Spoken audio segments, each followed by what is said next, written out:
This is advice from Katie DeLeon, one of my new Patreon subscribers. You gotta do what's best for you. I work in an industry where people frequently demand or at least expect that I do things just to make them happy without considering for a moment what I need or am getting out of the situation. Your video really touched me, especially when you mentioned your kids. I definitely prefer contributing on Venmo or PayPal because you get to keep all the money. I'm fortunate in that my family hasn't been negatively impacted financially by COVID, so I enjoy contributing to awesome smaller channels. The smaller ones are usually the best, and it sucks so much that the big ones get all of the money. I used to love Secular Talk, Rational National, and The Humanist Report, but now I can't watch them at all. Well, I still watch Kyle some, but the other two just make me too angry. You are so genuine and honest, and I have so much respect for you for doing what feels right, what is right, and not going in the direction that others have because they are scared of censorship. This is how Victor Tiffany has been plugging the show on Facebook. He says, Howell is a leading voice of the next revolution. Revolution, baby! Check out what went wrong. And then he links to a YouTube video. He also suspects that I'll get deplatformed soon because I am advocating for a revolution. Bill Chessel said some time ago, truth to power. Howell is as a YouTube channel where Jimmy Dore was 8 years ago and where Rising was before they lost the arrow on their compass when Bernie caved for the second time. Howell isn't losing it like Jimmy, understandable Jimmy, and he hasn't lost his direction without a leader. He has reached down in the mud to pick up the flag and continue the fight.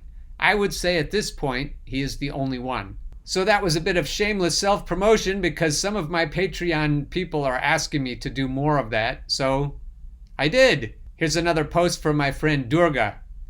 The question of why aren't we doing anything about climate crisis in spite of this knowledge reiterated this year through this and other warnings starts with the following series of events. In the summer of 2019, 30,000 climate scientists issued an urgent warning to the global community, saying they underestimated the amount of time we have to be 100% off fossil fuels when they told us 12 years, and that it was more like 7 or 8 years. Bernie Sanders put that at the center of his platform as he filled event after event to capacity and raised almost $250 million in campaign funds from independent donations averaging $11 each. Sanders was and has been the only Democrat Party candidate to take the global climate crisis seriously and to propose a plan that is actually proportionate to the size of the problem.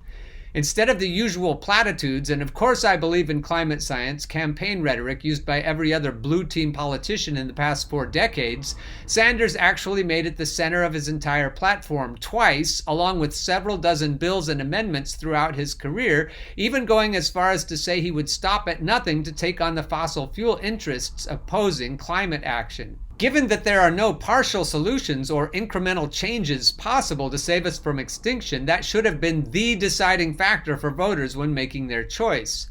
For a lot of us, it was. He then went on to win all 3 of the first 3 primary races, Iowa, New Hampshire, and Nevada, Nevada being by a margin of almost 80%. In U.S. history, every candidate that won both Iowa and New Hampshire has gone on to be the nominee. The night before the South Carolina primary, Reverend Clyburn, at Obama's behest, released an endorsement for Joe Biden, who was then in 6th place and had yet to gain a single electoral vote.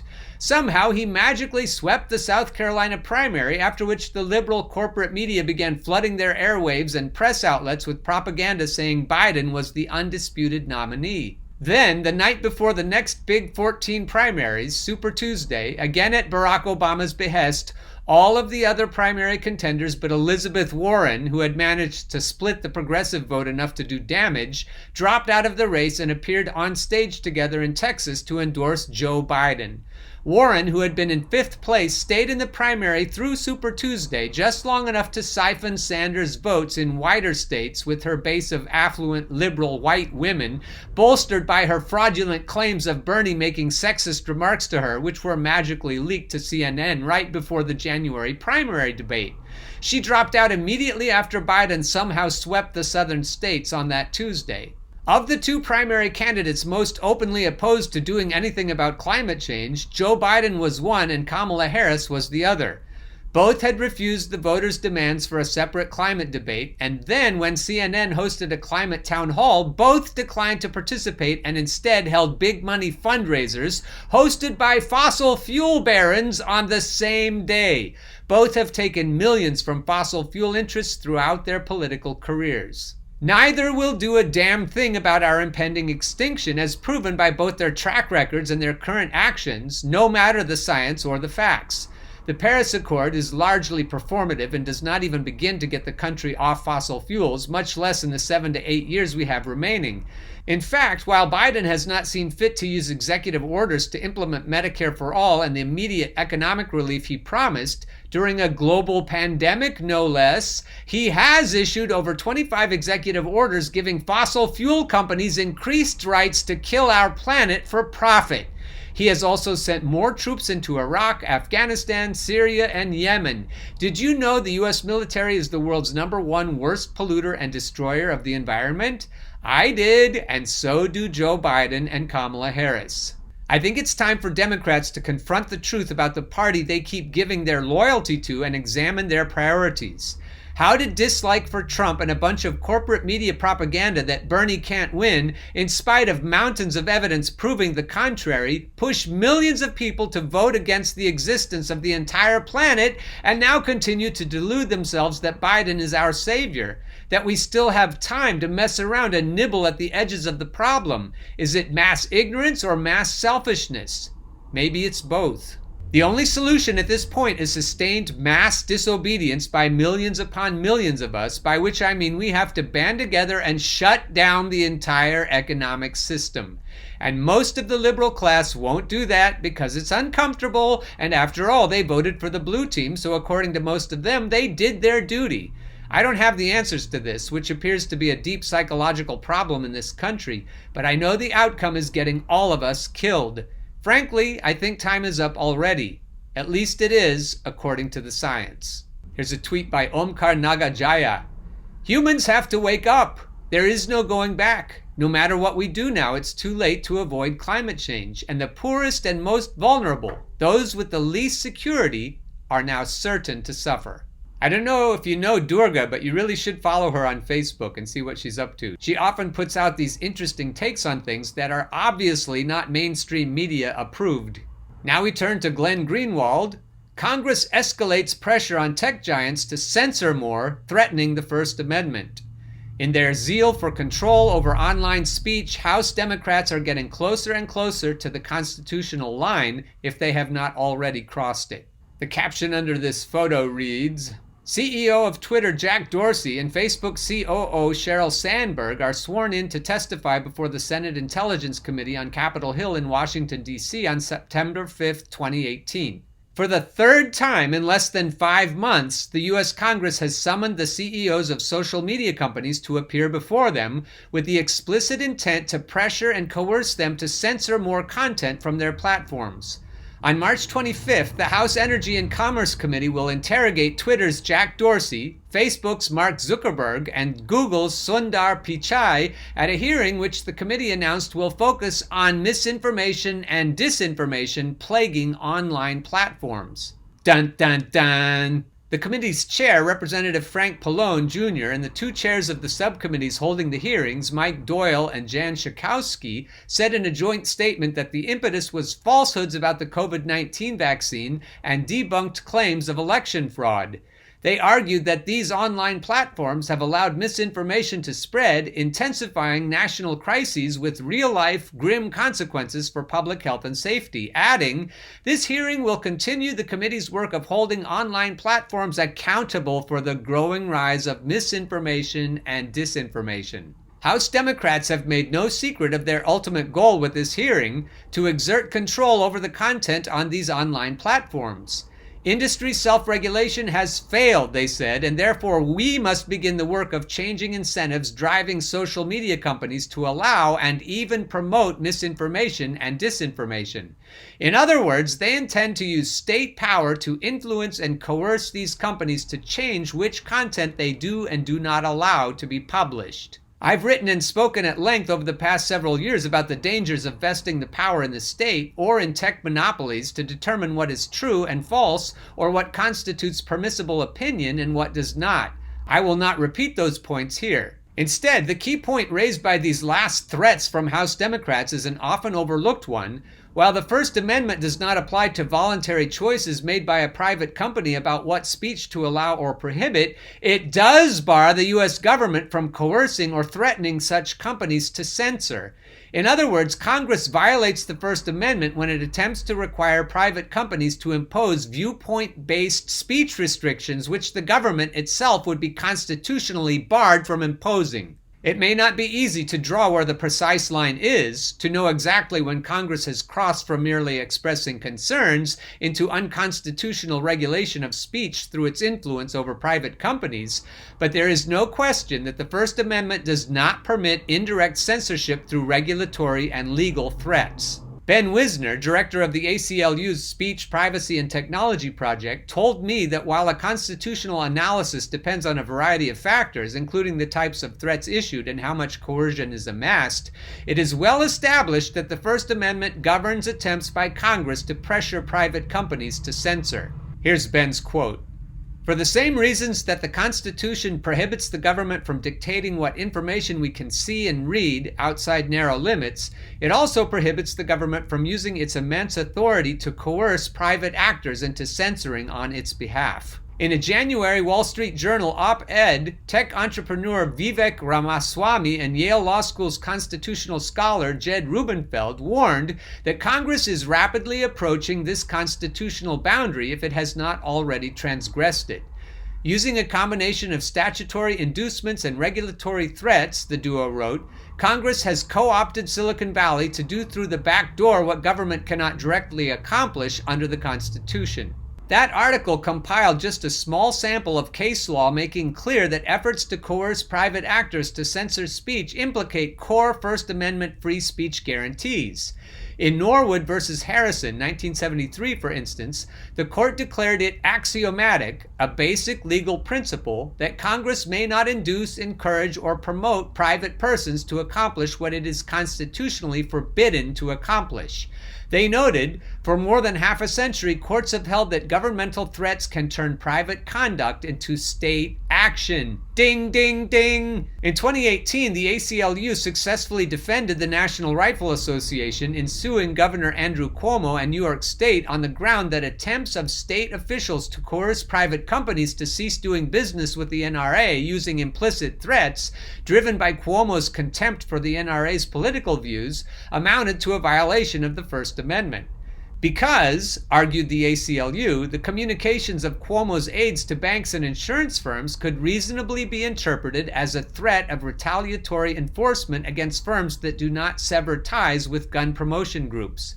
That conduct ran afoul of the well-established principle that the government may violate the First Amendment through action that falls short of a direct prohibition against speech, including by retaliation or threats of retaliation against speakers. In sum, argued the Civil Liberties Group in reasoning accepted by the court, courts have never required plaintiffs to demonstrate that the government directly attempted to suppress their protected expression in order to establish First Amendment retaliation, and they have often upheld First Amendment retaliation claims involving adverse economic action designed to chill speech indirectly. In explaining its rationale for defending the NRA, the ACLU described how easily these same state powers could be abused by a Republican governor against liberal activist groups. For instance, by threatening banks to cease providing services to Planned Parenthood or LGBT advocacy groups. When the judge rejected Cuomo's motion to dismiss the NRA's lawsuit, Reuters explained the key lesson in its headline. In NRA versus New York, a timely reminder that officials can't use their power to squelch speech. Perhaps the ruling most relevant to current controversies occurred in the 1963 Supreme Court case Bantam Books versus Sullivan.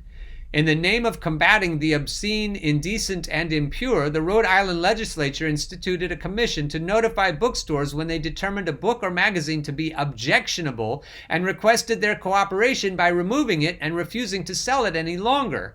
4 book publishers and distributors sued, seeking a declaration that this practice was a violation of the First Amendment, even though they were never technically forced to censor. Instead, they ceased selling the flagged books voluntarily due to fear of the threats implicit in the advisory notices received from the state. Skipping ahead, little effort is required to see that Democrats, now in control of the Congress and the White House, are engaged in a scheme of speech control virtually indistinguishable from those long held unconstitutional by decades of First Amendment jurisprudence. That Democrats are seeking to use their control of state power to coerce and intimidate private tech companies to censor, and indeed have already succeeded in doing so, is hardly subject to reasonable debate. They are saying explicitly that this is what they are doing. Because big tech has failed to acknowledge the role they've played in fomenting and elevating blatantly false information to its online audiences, said the committee chairs against summoning the social media companies, we must begin the work of changing incentives driving social media companies to allow and even promote misinformation and disinformation. The Washington Post, in reporting on this latest hearing, said the committee intends to take fresh aim at the tech giants for failing to crack down on dangerous political falsehoods and disinformation about the coronavirus. And lurking behind these calls for more speech policing are pending processes that could result in serious punishment for these companies, including possible antitrust actions and the rescission of Section 230 immunity from liability. And I'll break in here and say, make no mistake, this is going to hit me eventually. This dynamic has become so common that Democrats now openly pressure Silicon Valley companies to censor content they dislike. In the immediate aftermath of the January 6th Capitol riot, when it was falsely claimed that Parler was the key online venue for the riot's planning, Facebook, Google's YouTube, and Facebook's Instagram were all more significant. 2 of the most prominent Democratic House members, Representative Alexandria Ocasio-Cortez and Representative Ro Khanna, used their large social media platforms to insist that Silicon Valley monopolies remove Parler from their app stores and hosting services. AOC's tweets are here if you can see them. If you can't, that must mean you're on podcast or are gardening or driving. Don't look at this if you're driving. She says, "What are Apple and Google Play doing about this?" Which refers to an update. The calls for violence over on Parler are getting much, much worse. There are now open calls for the murder of police officers and planning for violence on January 20th. This obviously severely violates the law, much less the App Store and Google Play rules. She also says, "Good to see this development from Apple Google Play. What are you going to do about apps being used to organize violence on your platform?" And dear viewers and listeners, if you've been watching this show for a while, you could probably make similar claims about this channel. I've said many times that we need an actual revolution, and we need to do whatever it takes to make it happen. Ro Khanna said, Parler is hosted by Amazon Web Services. Amazon should deny Parler services until January 21st unless they commit to removing all posts related to incitement of violence concerning inauguration.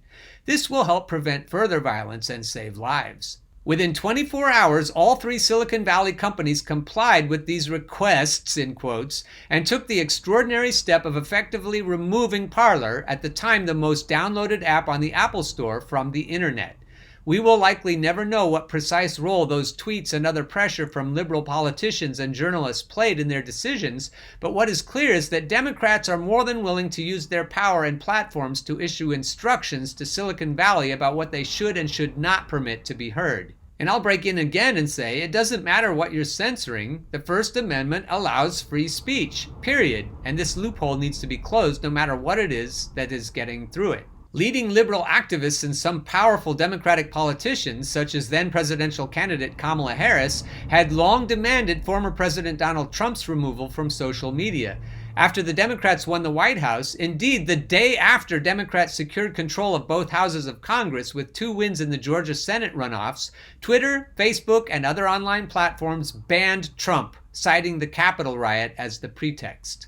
If you remember, dear viewers and listeners, I said that all of the populists should band together and riot in the Capitol. I said that Black Lives Matter and Boogaloo and Proud Boys and Antifa and everybody who thinks the government should be overthrown should all pile into the streets. You can bet if the powers knew about my little channel, they would take it off right away. While Democrats cheered, numerous leaders around the world, including many with no affection for Trump, warned of how dangerous this move was.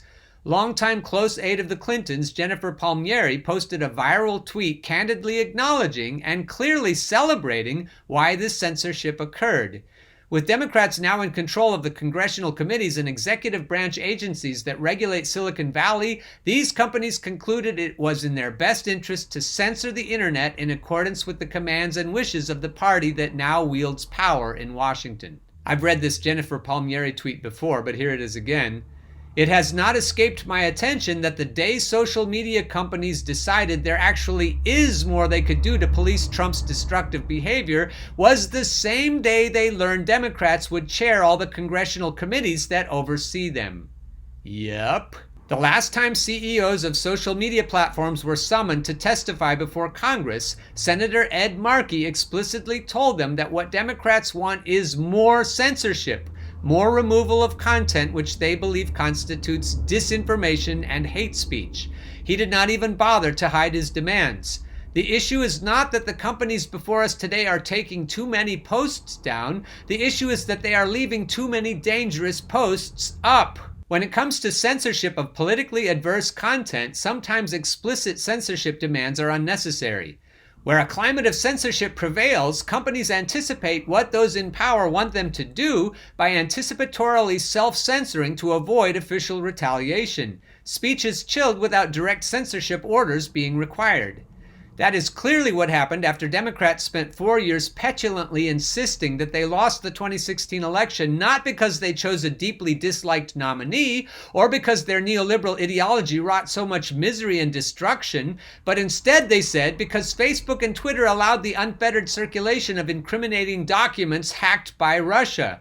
Anticipating that Democrats were highly likely to win in 2020, the two tech companies decided in the weeks before the election, in what I regard as the single most menacing act of censorship of the last decade, to suppress or outright ban reporting by the New York Post on documents from Hunter Biden's laptop that raise serious questions about the ethics of the Democratic frontrunner for president. That is a classic case of self-censorship to please state officials who wield power over you. All of this raises the vital question of where power really resides when it comes to controlling online speech. In January, the far-right commentator Curtis Yarvin, whose analysis is highly influential among a certain sector of Silicon Valley, wrote a provocative essay under the headline, "Big Tech Has No Power at All." In essence, he wrote, Facebook as a platform is extremely powerful, but other institutions, particularly the corporate/oligarchical press and the government, have seized that power from Zuckerberg and repurposed it for their own interests, such that Facebook becomes their servant rather than the master. Here is his quotation.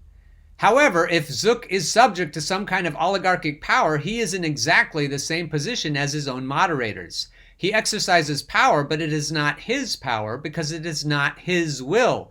The power does not flow from him, it flows through him. This is why we can say honestly and seriously that he has no power. It is not his, but someone else's.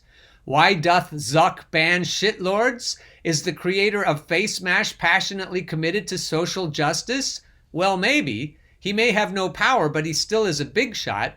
Big shots often do get religion in later life, especially when everyone around them is getting it. But does he have a choice?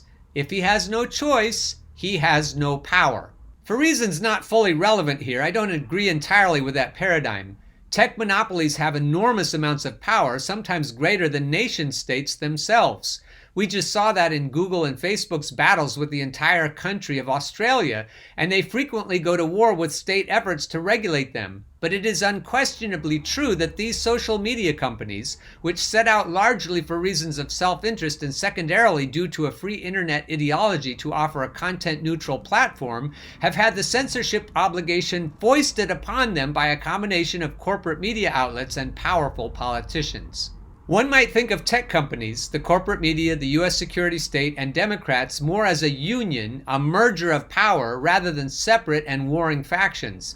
But whatever framework you prefer, it is clear that the power of social media companies to control the internet is in the hands of government and its corporate media allies at least as much as it is in the hands of the tech executives who nominally manage these platforms. And it is precisely that reality that presents serious First Amendment threats.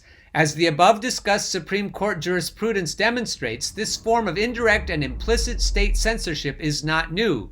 Back in 2010, the war hawk Joe Lieberman abused his position as chairman of the Senate Armed Services Committee to suggest that financial services and internet hosting companies such as Visa, MasterCard, PayPal, Amazon, and Bank of America should terminate their relationship with WikiLeaks on the ground that the group, which was staunchly opposed to Lieberman's imperialism and militarism, posed a national security threat. Lieberman hinted that they may face legal liability if they continued to process payments for WikiLeaks. Unsurprisingly, these companies quickly obeyed Lieberman's decree, preventing the group from collecting donations. When I reported on these events for Salon, I noted that Joe Lieberman is abusing his position as Homeland Security Chairman to thuggishly dictate to private companies which websites they should and should not host. And more important, what you can and cannot read on the internet is one of the most pernicious acts by a U.S. Senator in quite some time. Josh Marshall wrote yesterday, "When I'd heard that Amazon had agreed to host WikiLeaks, I was frankly surprised given all the fish a big corporation like Amazon has to fry with the federal government. That's true of all large corporations that own media outlets, every one, and that is one big reason why they're so servile to U.S. government interests and easily manipulated by those in political power. That's precisely the dynamic Lieberman was exploiting with his menacing little phone call to Amazon. In essence, 'Hi, this is the Senate's Homeland Security Committee calling. You're going to be taking down that WikiLeaks site right away, right?' Amazon, of course, did what they were told." Along with Daniel Ellsberg, Laura Poitras, and others, I co-founded the Freedom of the Press Foundation in part to collect donations on behalf of WikiLeaks to ensure that the government could never again shut down press groups that it disliked through such pressure campaigns and implicit threats, precisely because it was so clear that this indirect means of attacking press freedom was dangerous and unconstitutional. What made Lieberman's implicit threats in the name of national security so despotic was that they were clearly intended to punish and silence a group working against his political agenda. And that is precisely true of the motives of these House Democrats in demanding greater censorship in the name of combating misinformation and hate speech. Their demands almost always, if not always, mean silencing those who are opposed to their ideology and political agenda. As but one example, one is perfectly free to opine online, as many Democrats do, that the 2000, 2004, and 2016 presidential elections, won by Republicans, were the byproducts of electoral fraud, but making that same claim about the 2020 election, won by a Democrat, will result in immediate banning. And I'll break in again, dear viewers and listeners, and tell you that it's pretty clear, based on evidence I've presented in previous episodes of this show, that there was election fraud in the general election in 2020. Back to Glenn. The power to control the flow of information and the boundaries of permissible speech is a hallmark of an authoritarian regime. It is a power as intoxicating as it is menacing. When it comes to the internet, our primary means of communicating with one another, that power nominally rests in the hands of private corporations in Silicon Valley.